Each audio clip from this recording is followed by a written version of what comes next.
كما أرسلنا فيكم رسولا منكم يتلو عليكم آياتنا ويزكيكم ويعلمكم الكتاب والحكمة ويعلمكم ما لم تكونوا تعلمون যেমন আমি পাঠিয়েছি তোমাদেরই মধ্য থেকে তোমাদের জন্য একজন রাসূল, যিনি তোমাদের নিকট আমার বাণীসমূহ পাঠ করবেন এবং তোমাদের পবিত্র করবেন, আর তোমাদের শিক্ষা দিবেন কিতাব ও তার তত্ত্বজ্ঞান, এবং শিক্ষা দিবেন এমন বিষয় যা কখনো তোমরা জানতে না। আসসালামু আলাইকুম ওয়া রাহমাতুল্লাহি ওয়া বারাকাতুহু। আউযু বিল্লাহি মিনাশ শাইতানির রাজীম। كما أرسلنا فيكم رسولا منكم يتلو عليكم آياتنا ويزكيكم ويعلمكم الكتاب والحكمة ويعلمكم ما لم تكونوا تعلمون فاذكروني أذكركم واشكروا لي ولا تكفرون. الحمد لله رب العالمين والصلاة والسلام على سيد الأنبياء والمرسلين وعلى آله وصحبه أجمعين ثم أما بعد. We are reading today from ayah number 151 of Al-Baqarah. The long discussion on the change of the Qibla has just come to an end, and Allah begins the next ayah with the word kama. And kama is an Arabic word used, a common translation would be just as, just like. And the purpose of this word is to compare one situation to another. The previous ayah, Allah Azza wa Jal concluded, وَلِأُتِمَّ نِعْمَتِي عَلَيْكُمْ وَلَعَلَّكُمْ تَهْتَدُونَ, so that I may complete my favor upon you. Meaning the changing of the Qibla is part of Allah completing His favor upon the Ummah, and we talked about the connection between that and the conquest of Makkah and eventually cleaning the house of Allah. That's part of completing the mission of the Messenger sallallahu alaihi wasallam. But Allah Azza wa Jal adds something else. He says that's one part of the mission, but another way of looking at completing the mission, one aspect of Allah's the mission of guidance being complete has already happened, and that is kama arsalna fikum rasulan, just as we sent among your midst a messenger. The fact that the final messenger has come to humanity, in one sense, the favor of Allah on humanity has already been completed. That aspect of it. What aspect of it? That a messenger has already been sent. That final messenger. That is the seal of all messengers. That concludes the relationship of wahi that humanity is going to have with Allah Azza wa Jal. That began with Adam alayhi salam is now coming to an end with this messenger that is reciting the ayat of Allah upon you. Then the phrasing that's used is the exact same phrasing that was found in the dua of Ibrahim alayhi salam. كما أرسلنا فيكم رسولا منكم يتلو عليكم آياتنا ويزكيكم ويعلمكم الكتاب والحكمة. That he, one, يتلو عليكم آياتنا, he reads on to you our miraculous signs, our ayat. ويزكيكم, and he cleanses you, he purifies you. ويعلمكم الكتاب والحكمة, and he teaches you the book and the wisdom. So this 4-step process in a different arrangement, and we talked about that in more detail in the first juz, when this first came up, that Ibrahim alayhi salam, when he asked for this dua, he put yuzakihim at the end, that he should teach them, he should recite the ayat onto them, teach them the book and the wisdom, and purify them. Purification was mentioned at the end. But now Allah is answering that dua. First of all, what's special about this dua is Allah used the second person, كَمَا أَرْسَلْنَا فِيكُمْ رَسُولًا مِّنْكُمْ يَتْلُو عَلَيْكُمْ آيَاتِنَا وَيُزَكِّيكُمْ, letting the ummah know that you specifically are being gifted with the response of the dua of Ibrahim, not anybody else. You are being addressed with these same phrases. He used the third person because he didn't know his children in the future, and Allah is telling us specifically, or the ummah, the followers of Rasulullah sallallahu alaihi wasallam, that you are the fulfillment of the dua of Ibrahim alayhi salam. Just a very quick reminder, because these are important concepts. The idea of purification. وَيُزَكِّيكُمْ, he will cleanse you, he will purify you. He'll recite the ayat onto you. That's a very simple thing to understand. But the logical progression, by reciting the ayat onto you, the next thing will happen, which is that he's going to be cleansing you, he's going to be purifying you. When we talked about purification, I hope you recall there were 2 kinds of purification. There's a purification of the heart, and there's a purification of the mind.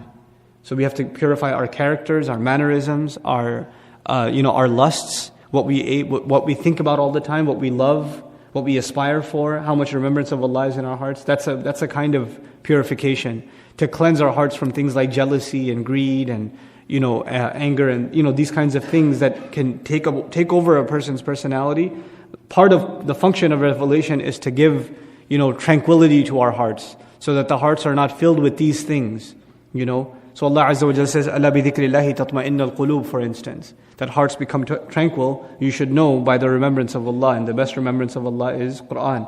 So we're supposed to become that purified people in terms of our hearts, but also purity in terms of our understanding, intellectual purity. What that means is all these false concepts of God, all false concepts of salvation. What does it mean to attain success in the afterlife? All false concepts of good and evil.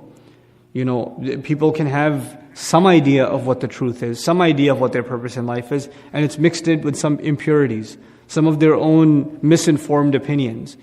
The purpose of revelation is to get rid of these impurities and to leave us with a pure, cleansed understanding of this deen.